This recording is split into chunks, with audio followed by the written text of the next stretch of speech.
Tanani tozalamasa bo'lmaydi. Qizlar bola, qon bosimi ham mana shundan chiqadi.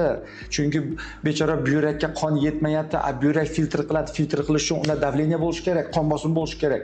120 unga yetmayapti. Chunki butun tanani musor bosib qolgan, bechora buyrakni bosa boshlaydi.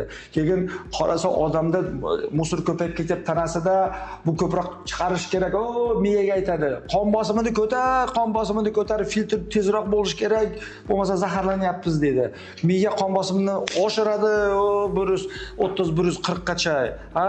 Bizlar boshimiz og'riy boshlaydi, keyin bizlar nima deydi, dori ichamiz, uni yana qaytadan joyiga tushiramiz. Bechora buyrak chiqaramayapti shlaklarni. Jigar o'tirib qolgan o'sha. Jigar o'tirgandan keyin buyrakka nima o'tadi? Butun funksiya buyrakka o'ta boshlaydi. Ana undan keyin sekin buyrak ham charchaydi. Chunki jigarday filtr qila oladigan organ yo'q. Jigar eng mustahkami.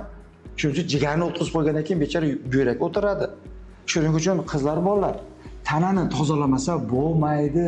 Tozalashning eng oson yo'li bu to'g'ri ovqatlanish. To'g'ri ovqatlanishni mana shu 18-sentyabrda bo'ladigan darsimizda men yaxshilab Xudo xolasiga o'rgataman. Qanaqa ovqatlar mumkin, qanaqa ovqatlar mumkin emas, nima uchun mumkin emas degan narsani sekin imkon qadar hammasini tushuntirib beraman. Keyin sizlarga parhez qilishning har xil turlarini o'rgataman. Xo'pmi? Oson narsa. Faqat boshlash kerak.